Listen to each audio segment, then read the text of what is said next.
Thanks for joining us this week on Happified for my conversation with Pat Alva-Kraker, who after a career as a successful corporate businesswoman, turned her attention and her diverse talents to supporting other women in creating a business or making their own professional achievements in ways that are aligned with their values and maximizing their gifts.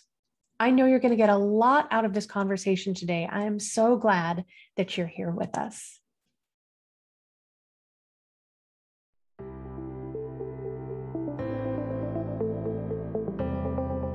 Living in a stressful world doesn't mean you have to give up on happiness.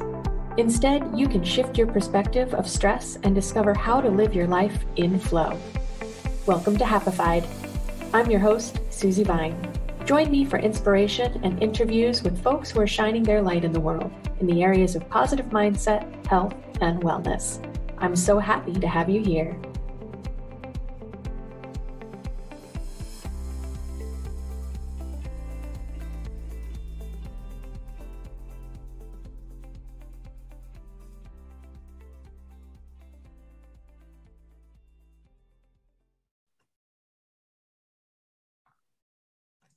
Welcome back. I am so happy to have you with us this week as I am joined by Pat Alva-Kraker. She's experienced many ups and downs during her life. Instead of giving up, she fought. She was her own catalyst for change and was determined to create the life that she envisioned and that she deserved. Earlier in her career, Pat was a project manager at IBM and helped her husband manage several different companies. When she received a breast cancer diagnosis, she dove into the studies of complementary healing modalities. After years of service, she was laid off by IBM. She found a new career at Lockheed Martin and began developing a part-time business that she really loved, coaching practice that offered project management services, life and business coaching, and alternative medicine.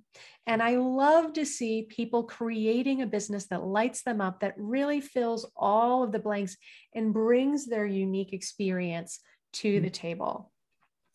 Now working as a business strategist, mentor, trainer, speaker, and author under the banner of Majestic Coaching Group, Pat continues to mentor female entrepreneurs who are making a positive, joyful impact in the world. Pat, thank you so much for making time today and joining me on the show.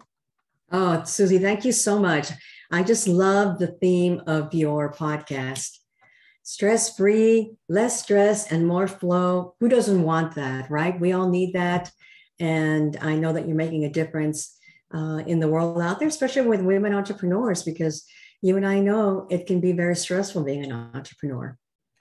Yes, it can be. And one of the things that I see people doing, not only women, and not only entrepreneurs, but when we work to get ahead in our business, we tend to think we need to focus first on success and that kind of relegate ourselves to the back seat. I'll get back to me, what makes me happy, tuning into my health and my own personal needs when I have time. First, I've got to take care of this.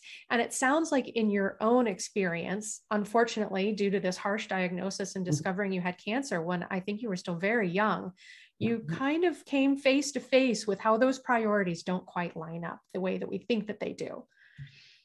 That is so true. It was definitely an awakening. It was a call to really stop and pivot.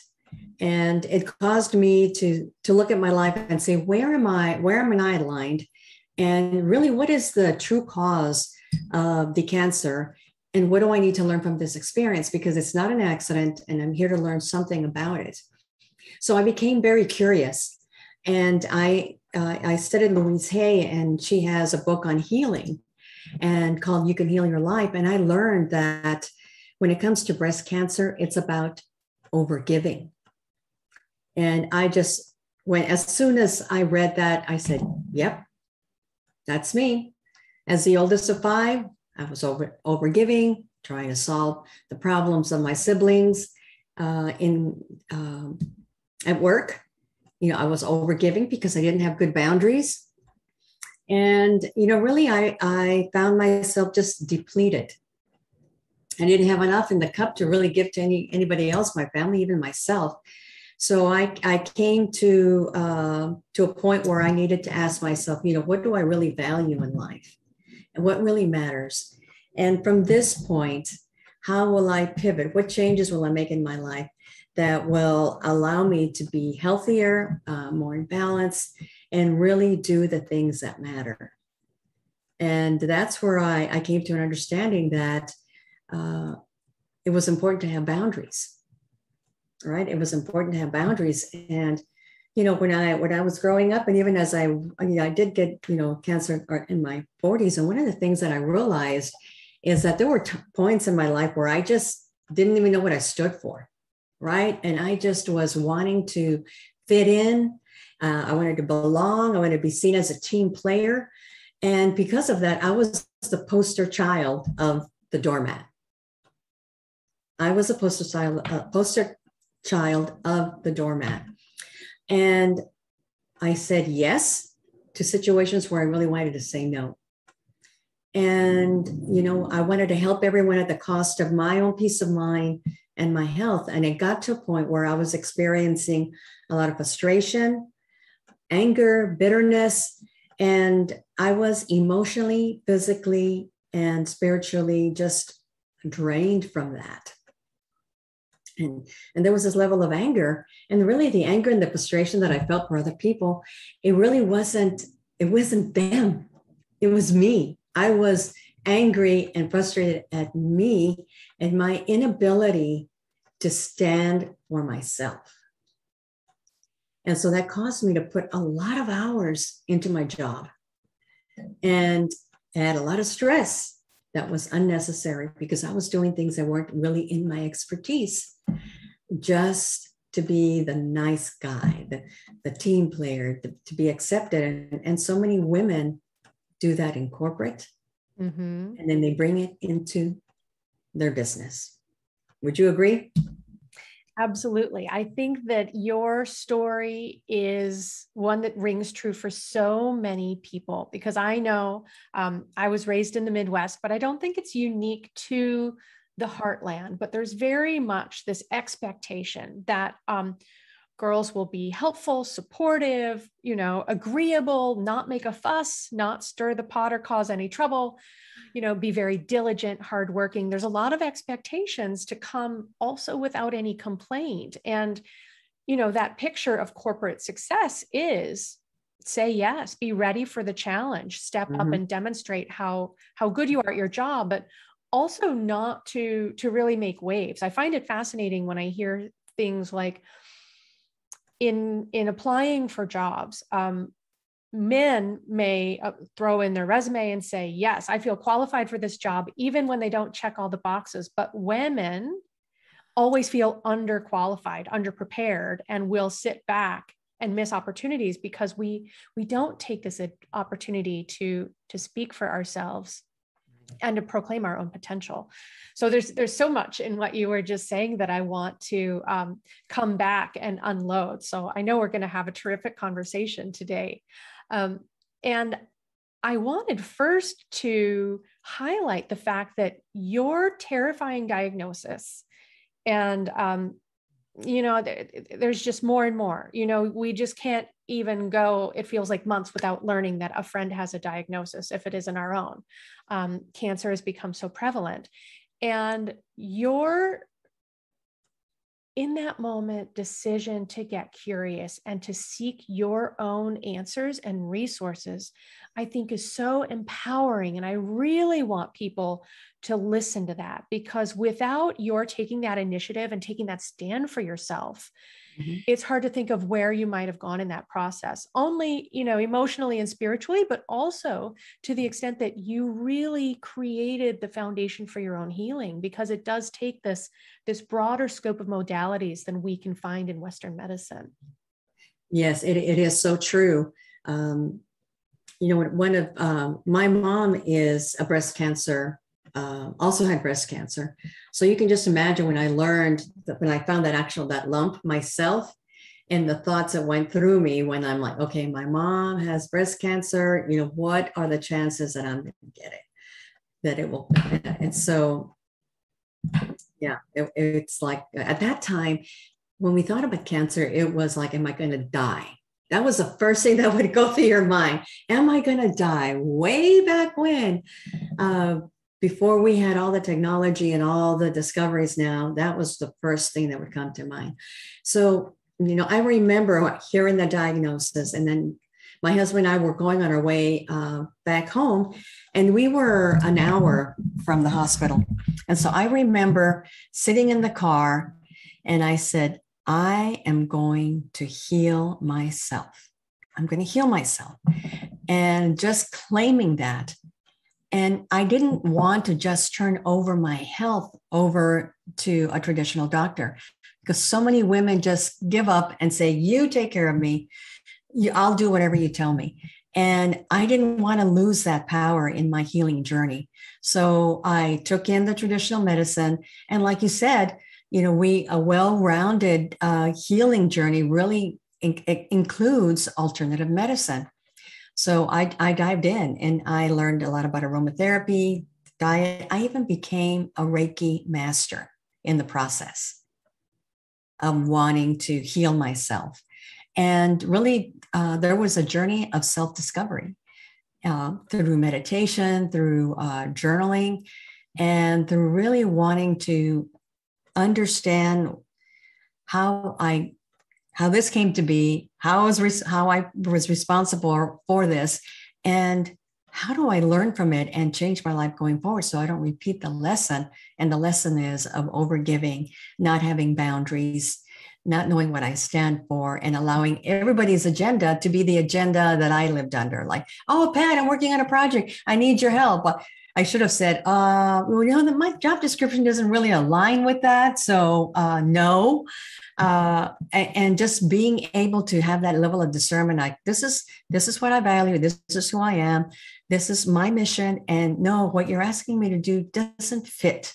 And as much as I would like to help you, the answer is no.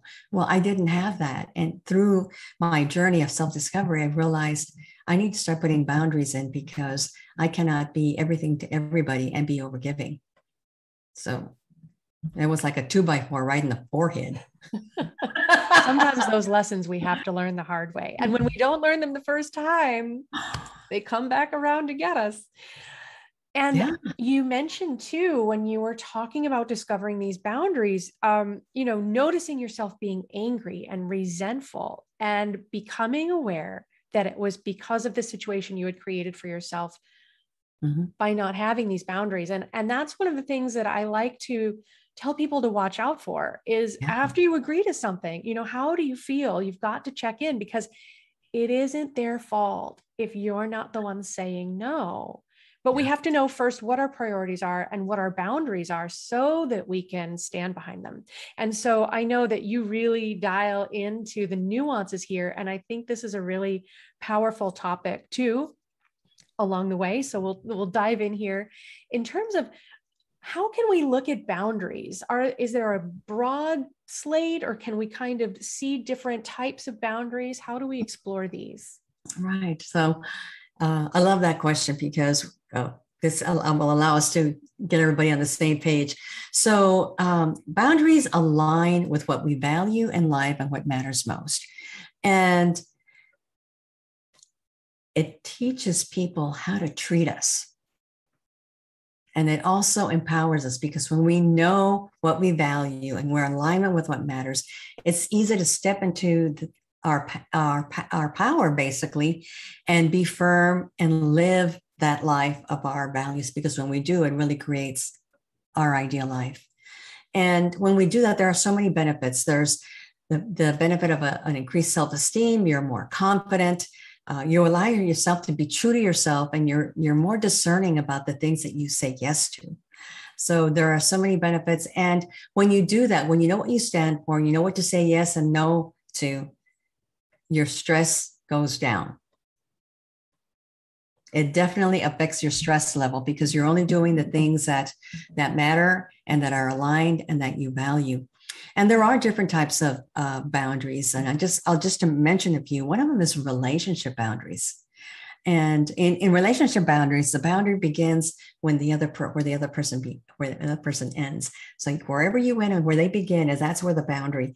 And you get to choose how you interact with others and how you respond to other people's needs, thoughts, and behaviors.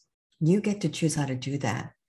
And there's one example that comes up right away is, have you ever been with anyone and then within a short amount of time, they just drain your energy? Oh, yes. There are those, aren't they? I think everybody can relate to. Yep. Whether it's on the phone or in person, by the time you finish having a conversation with them, you're just like, wow, I just feel totally drained. Well, this is where you put in a boundary. This is where you put in a boundary. Sometimes, the person that drains you can be your boss, or it can be your favorite client, or it can even be a family member. And what's important about that boundary is to know, well, when I work with Matt, I will go in and have a conversation with them, and I will limit the conversation to what's important and limit the conversation to 15 minutes. And after that, I know that it's time to hang up. So it's about limiting the amount of time that we spend with people that don't give us any energy. And that's a really important boundary to set. And it's also with people that are very negative, that really don't support you, is to understand that it's important to have a boundary around people that are like that, especially if they're in your immediate circle and you just can't walk away from those. Walk away with them, because it could be your mom, it could be your husband, or your best friend, or your neighbor. And so they're in your circle often. So that's really important about being able to set boundaries on relationships. And the other one is time. So many women entrepreneurs, and I know you know this, Susie, is that if you were to ask them, okay, what are your hours that you want to be able to run your business? Well, 9 to 6. And I say, well, do you keep those hours? What do you think they say? No. I think they say no. They say no. Really? They say no. So most of us as women entrepreneurs don't even honor our business hours. We don't honor them. And we work, 15, 16-hour days, and we're exhausted. And it comes back to honoring those hours within our business so that we can spend time with our family, feed our soul, fill our cup, because the work will be there tomorrow. The work will be there tomorrow. And it's especially hard when your office is at home, because you'll go by your office like, I'm just going to check email for 5 minutes and see if, I got that email from, Patsy, whatever. And then you're there for 10, 15, 20, and then, you get swallowed up by those kind of concerns.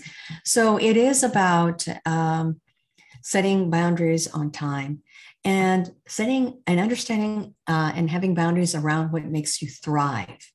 Like, what does your mind, body, and soul need in order for you to thrive every day, and having a boundary around that. So I'm a perfect example of that. My first hour of the day is my hour. I use it to exercise, journal, meditate, read my affirmation cards, get in sync with the 3 most important things that I need to do. Because when I do that, I feel grounded. I feel good about myself. I'm energized because of the exercise. And I tell my husband, this first hour is sacred. After this first hour, whatever you need, I will be there for you to support you. I'll fix you breakfast, whatever it is. But this first hour is my hour. And being able to share that. So the important thing about not only knowing what you value, what matters most, and then aligning your boundaries with that, is that you have to tell people that boundary. Just like I tell my husband, the first hour of the day is my hour. So after that, I'm all yours. And it's having the conversation with your customers saying, you know what, I'm going to start being strict. I'm going to honor my business hours. And after 6 o'clock, if you call me after that, leave a message and I will give you a call the following morning. Whatever that boundary is when you communicate it to others and you say why you're honoring that boundary. then people will understand. Because many times when you set a boundary, like I'm no longer going to be open after 6 o'clock. These are my business hours. My kids, my grandkids are, I want to go watch them play their sports or whatever that is. And you share that with them. Then what happens is that they have to do something. And most of the time when you set a boundary, the other person has to change. That means, okay. So, oh my God. Okay. So I need to make sure that I call Pat before 5:30, because if I call her after 6, she's not going to answer. So sometimes there will be some resistance to that. And you know what? When you set a boundary, you can't control how other people think and what they feel.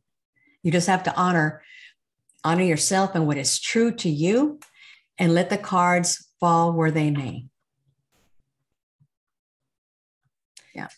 Yes, absolutely. And what you illustrated there is so important. You have to explain to people that this boundary is in place, and it might take some retraining, because a lot of times we recognize, once we push pause and say, why am I so frustrated? What is not working? Why am I feeling so burned out? How can I corral some of these issues? We might have some retraining to do. That might be our partner or spouse, and certainly our clients who have been able to get away with a little extra because, we're called to do what we do because we're on a mission. So a lot of times, we're heart-led people, and we do have to recognize that if we don't fill our own cup, we don't have anything to share with others. So it's important to be present and to get clarity. And I wonder if you find, I'd love to hear what your thoughts about recognizing where these boundaries are. In my experience, I feel like it's something we don't give ourselves the time to get clear on. What matters to us, where our priorities are. We just kind of are operating at full capacity, and sometimes we lose that perspective. We do. We are on automatic pilot. We're on automatic pilot. And my recommendation really to that is to every day, just stop. And even before you start before your day starts, ask yourself, what do I want? What do I want? What do I want coming out of this meeting? What do I want coming out of this conversation? What do I want? And just start getting clear on what it is you want and what you value. And the other way of asking that same question and becoming clear is, what am I available for and not available for? So that's another way in which you create boundaries. And a habit that I would recommend is, at the end of your day, is to look at your day and say what went well and why, what didn't go well and why. So if you went into a meeting and the meeting was just disorganized and everybody ranted and raved and it's not your meeting, and you ended up not getting the decision you wanted. So you can go back and say, okay, so what went wrong here? What will I do differently? And then you ask yourself, what am I available for? So I'm available to go into meetings when there's a clear agenda, and the people who need to make the decisions are in the meeting. So that next time you're invited to a meeting, you say, may I have a copy of the agenda? And will all the decision makers be in the meeting? And so now that's what you're available for. And if it doesn't happen, you don't step into that space anymore. Right. When we have the clarity and the boundaries in place, then we're just much better prepared to honor our own time and energy. There's so many opportunities for that to be drained away. And then we're kind of trying to clean up, trying to restore ourselves, which is a tough thing to manage. Yeah. After the fact is harder, right? After you get the diagnosis, after you get the migraine headache or the stomach ache, after the fact that you end up in bed with a cold because you didn't honor the self-care that was really needed, or you didn't honor the boundary. Because sometimes we set boundaries and you say, okay, our family's going to have dinner once a week. And when we have dinner, there's going to be no technology on the table. Well, for kids that are in their teens and in their 20s, that's like, oh my God, you got to be kidding me, right? So there's going to be a lot of resistance. And so, they'll make, oh, well, I'm waiting for this call or I'm waiting for that. And then as soon as you give in, guess what?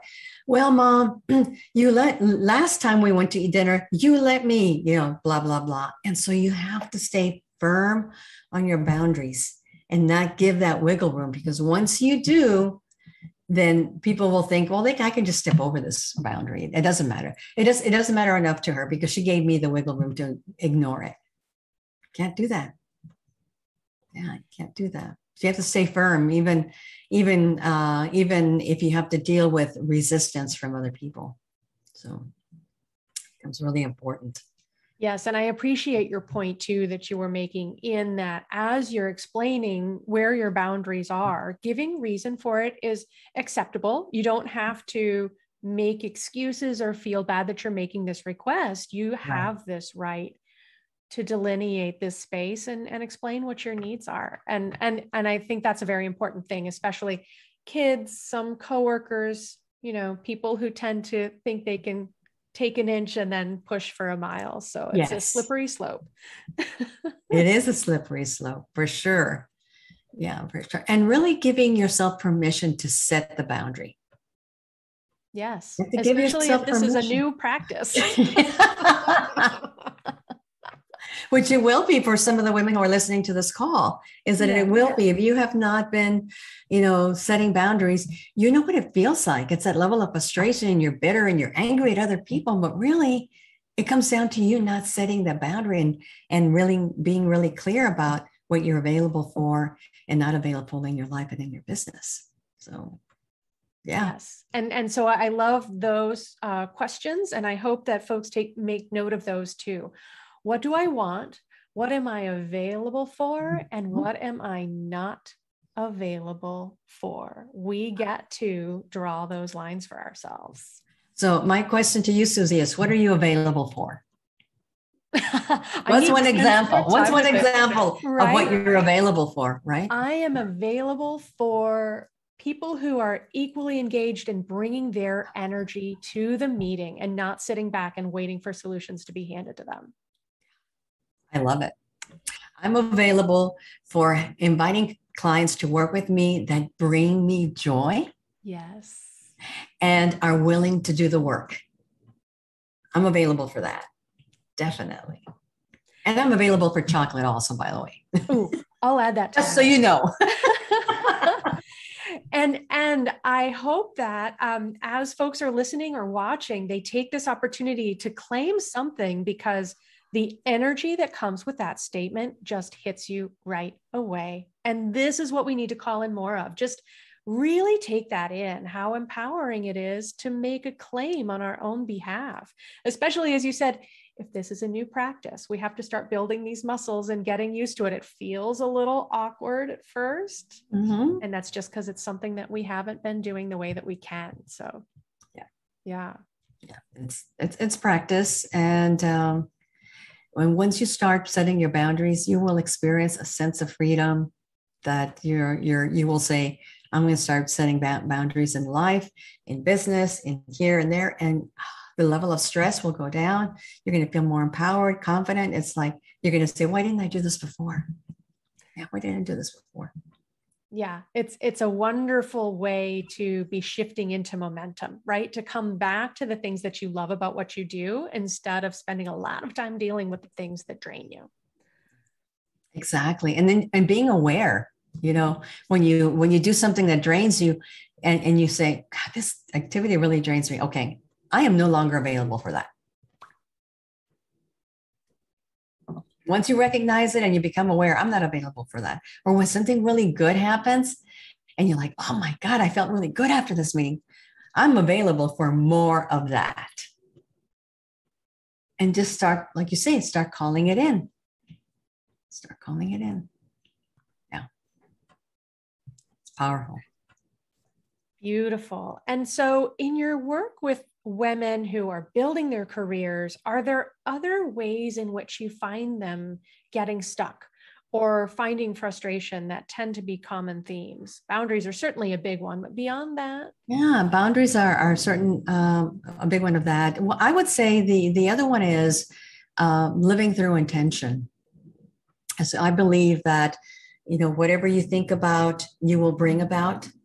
And when you're in that thought of, this is what I want to see happen, this is how I want to feel as I'm going through it, this is what I want others to feel, you start actually requesting that from the universe. Just like for this podcast, my intention with this podcast is for Susie and I to make a difference in just one woman's life today. And that Susie and I will share our wisdom and we'll have fun doing it. And then I just let that go.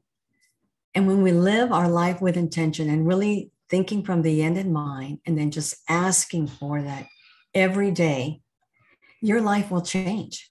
Because so many times we just get up and do the activity and go through the motions without really setting the intention, when you absolutely have the ability to set the energy, the feeling, and the thought for what you want to see happen.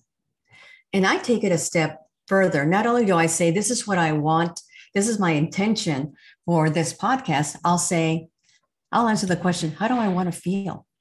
So I'll say, okay, this is my intention. I want this podcast to be amazing, for us to affect one woman, for us to share our wisdom, have fun. And I want to feel good. I want to feel connected to Susie and the audience who's listening and will later listen. I want to feel articulate. I want to feel intuitive. And I just really bring all those characteristics into the space. And then I ask and I answer, how do I want Susie to feel? Well, I want Susie to feel good. I want Susie to be engaged. I want Susie to have fun with me and say, you know what, this is one of the best podcasts we've ever had. And that's how you set intention. And that's how you live through intention. Your life will change when you start living through your intention. Yeah. Absolutely will. And I've heard that phrase framed several different ways, but I love the way that you put it today. What you think about, you bring about. Mm-hmm. And so many people put all of their attention and energy into the ways that things can go wrong. Yes. And my husband is a bit of a ruminator, and I remind him now and then that if that's what you're looking for, it's really easy to find it. So when we start looking for what we want to call in, when we work from where our intention is, as opposed to the possible concerns, of course, there are those, and we can be prepared for those without putting all of our energy into what could go wrong. Absolutely. And again, it's a very empowering and uplifting energy to come from the intention and what we are trying to create. And it can be on the simplest things, right? When you go to the grocery store, my intention is to get the closest parking to the door. It can be as simple as that, or it can be as sophisticated as my intention is to create a proposal that my client is going to fall in love with. So you can just use it. Once you get used to living through intention, it just changes your life. And anytime you do something, the first thing you do is you set intention for that activity, that conversation, that meeting, even creative work, right? I intend to sit down for these 2 hours and give all my energy and my thought to creating this one class. Mm-hmm. And it'll be amazing what happens when you do that. And that's another boundary that I want to mention is having values align with your boundaries, and then knowing how to set them. Should we tell them how to set boundaries? That would be terrific. We're going to tell you how to set boundaries. You need to learn. So we want to walk. So we're going to empower you not only on how to set intentions, but also how to set the boundary. So one exercise that I take all my clients through is, there's a freebie that's associated with the steps that I'm about to cover with you. So the first step is to identify what you value. What you value. We have a lot of values, and really, like you said, we don't stop and think about what those values are. Is it peace, family time, adventure, integrity, honesty, creative time, travel. What are those values? And start with a list of 10. And you'll probably have more than 10, but I just want you to start with a list of 10 and just go through what you value. And if you get stuck, you can do a search on values. And there's a number of sites that have up to 100 values listed, where you can just look through the list and just identify what values are important to you, just to kind of get your mind going. And so once you identify those 10, then I want you to shrink them down to just 5 values, because that's a good place to actually start setting boundaries. So I'm going to give you an example. So one of my values is quality time. So that's one of my top 5 is that quality time. So I value quality time. And so this is part 2, I need focused one-on-one attention with my husband. So my value is quality time. So I need focused one-on-one attention with my husband. And how will I honor that? So step number 3, the third step is to identify what's the action, what's the behavior. So for me, it's date nights. So I will have date nights, right? So that's one example. Another value is creative time. So I value having the creative time to write, read a course, etc. So for me, I need undivided attention to be able to focus on that creative time and create that space. So I honor that daily by blocking out from 9 to 11 is my creative time. I don't take any calls. I'm not on social media. I don't have any meetings. I turn off my phone. And for those 2 hours, all I do is call in my creative angels and do the creative work. So that's how easy it is. It's what are your values? Identifying them. So what do you need in reference to that value? And then how will you honor that value? How will you honor that value? And then you do the same thing for the 4 of them, right? Or your other 4, your other 5. And then start thinking about maybe the conversations that you have to have, especially involve other people, right? But if they involve you, then this is a great way to really start honoring your boundaries. And then you can set another boundary as it relates to content. You know, we have received so much information through social media and the news, email. You know, that's another type of boundary. It's a content boundary. And you could set a boundary around that. You know, you value being knowledgeable, but you don't let it become all consuming, right? So you value your content. So I need just enough information to know what's going on in the world, but not to be in front of the TV for 5 hours. So I'm going to honor that by setting my limit of just 30 minutes a day, catching up with the news, and then that's it. So that's the way you tie into keeping on top of things and setting a boundary so it doesn't become all consuming. So yeah, it's pretty powerful. Once you start setting your boundaries, man, your life will change because you're just going to start living your life according to your values. And that's what creates an ideal life. Mm-hmm.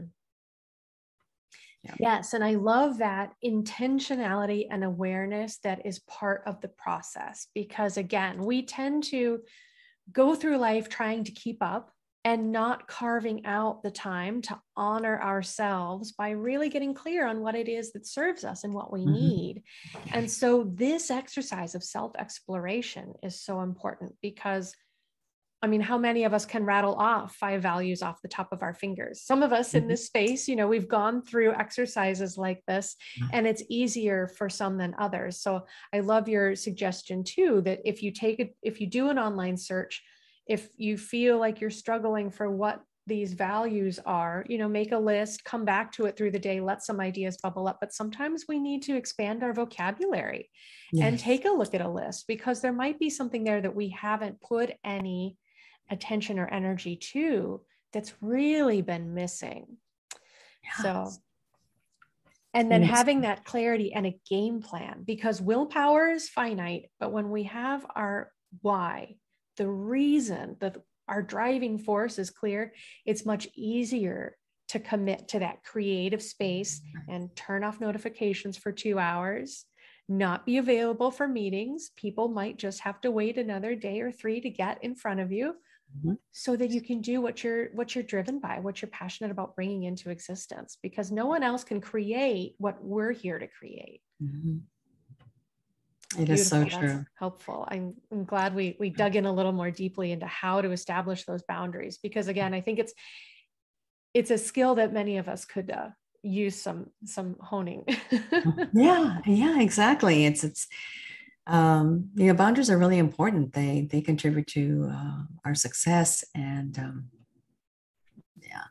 your life becomes juicier. Yes. And isn't that what we're all working so hard for?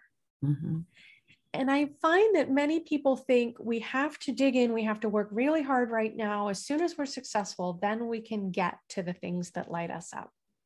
And we tend to put ourselves last. And so this kind of clarity, being clear on your values, quality time with the people that we love, what we are here to create, when we can keep those on the top of the list and not let them get bumped by other people's priorities, then we do have more time available. We do have more energy to put to the things that matter, because we're not coming in at the end of the list all the time.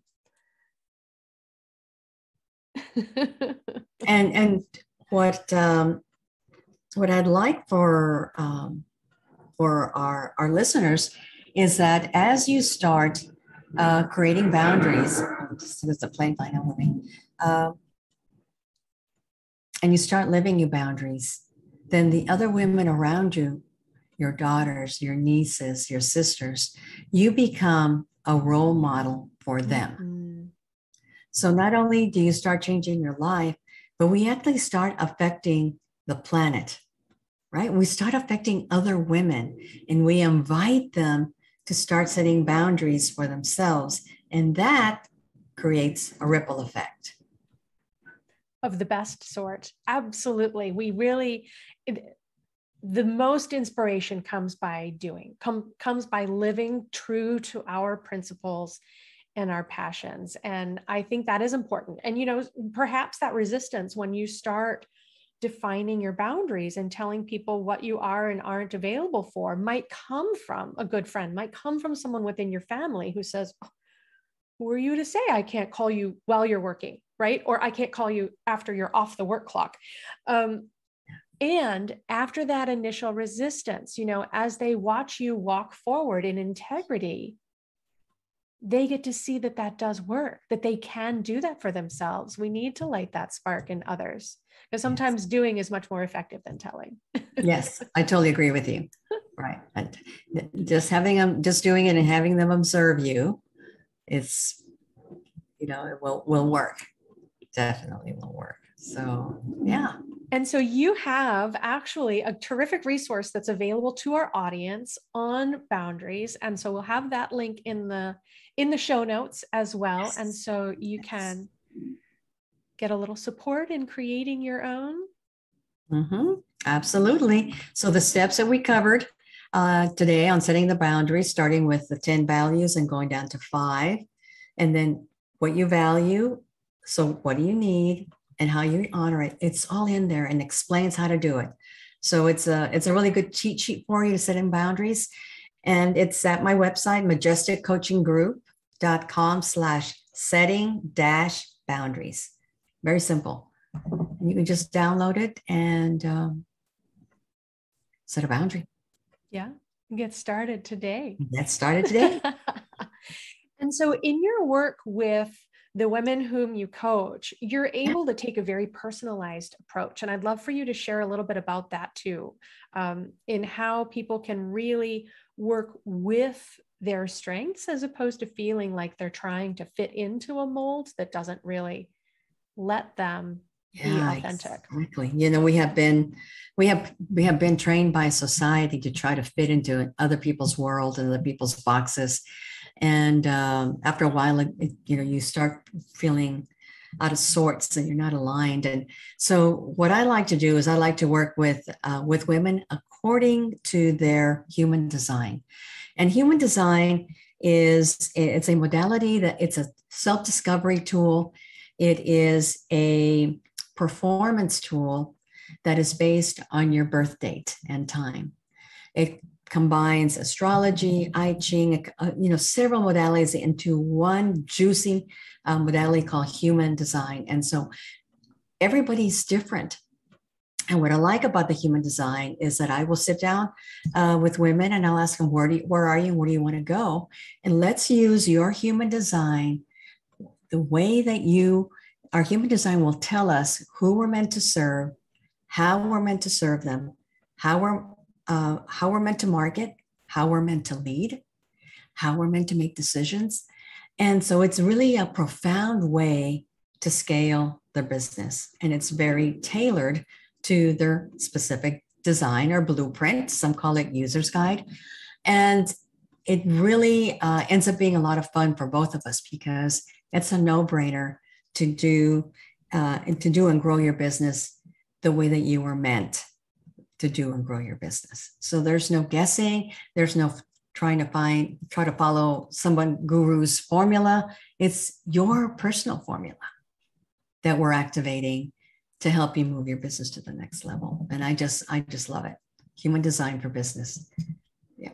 Mm-hmm. And I have been familiar, taking a look at exploring my own human design chart and looking up resources. And when we first talked, and you talked about how this can be a tool to help you have your most authentic and effective business, that really kind of lit off some light bulbs for me, because as I've been growing my business, there are so many people ready to tell you the best way to do what, where to start, what your marketing should sound like, who you should be looking for, what your business should look like.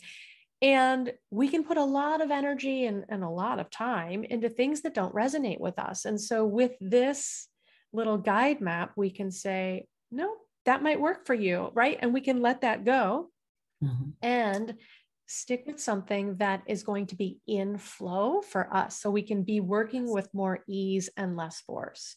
Absolutely. There's a lot of things vying for our attention and energy. So we don't need to be giving it up where we don't need to be. Yeah, I totally agree with you. Absolutely. So yes, it's been very profound. Women have really been able to scale their business because now they're in alignment with who they are and they're just honoring who they are. And how easy is that? Just be totally authentic and grow your business from the way you were meant to. Yeah, it's really a lot of fun to be able to grow a business that way.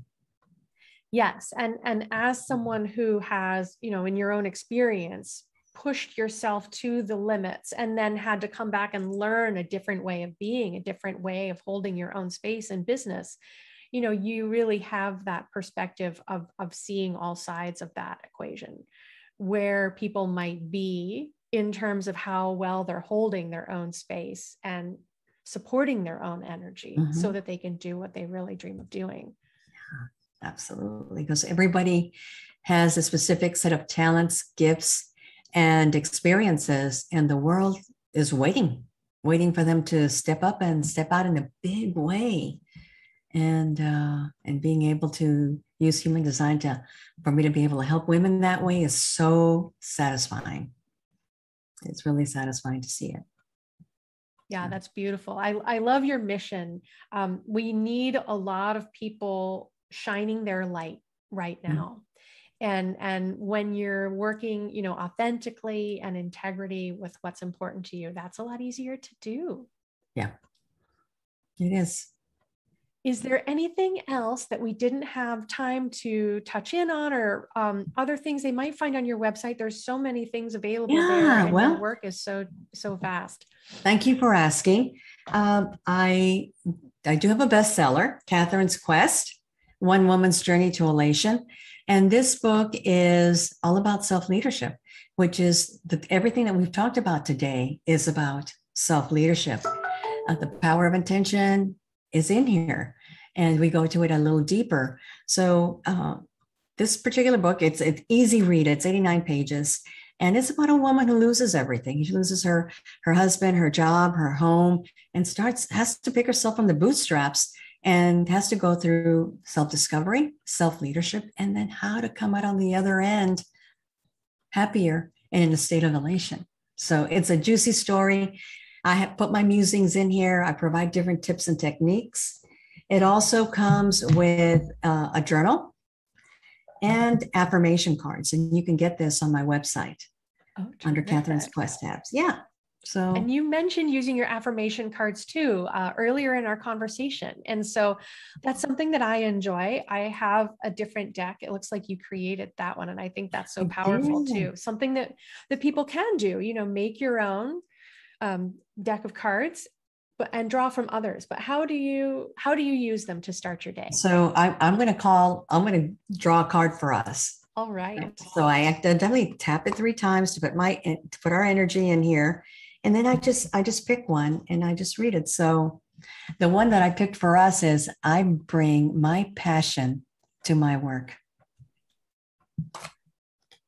It's the perfect card. Bring my passion to my work. It's a perfect card. And then every chapter has a specific theme. And so every card is associated with a chapter in the book. Yes. Beautiful. And, given life has been difficult lately over this last year and a half, people have been through a lot. And so this story of a woman who had to come back from so much and maintain her hope and her vision, I think is a beautiful one. I'm so glad that you've written that and made that available. And I love the journal and cards, because then you really get to take those lessons with you and dig deeper and really integrate that. Yes. Yes. Thank you for allowing me to share that with your audience. Absolutely. I'm so glad that you've created it and make it available. And I love the mission of the work that you do. So thank you for making time to join us today. I'm so glad that you brought this to the conversation. And I know that more than one woman is going to have her ears opened and some light bulbs turned on. And I look forward to it. Thank you so much. Thank you so much for hosting this show. I can tell you have a lot of fun doing it. And there's a sense of wisdom that you share at every show, because I can feel that sense of wisdom. And so you and I are on the same path. We want to make a difference with people and have them live a happier life. So I thank you for your mission. Thank you. Thank you very much. It's nice to give people permission to have more joy. Yes. More of us need to step up and hold that flag. So I'm glad to have you with me. Thank you so much. Take good care of yourself. You too.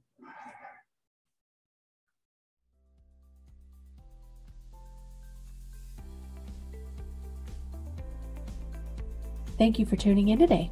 Check out the show notes for any links we mentioned. To learn more about living life with less stress and more flow, visit happifiedlife.com. And if you found value in today's episode, make sure you subscribe to catch the next one and leave a review to help fellow pod surfers find Happified. Until next time, keep on shining.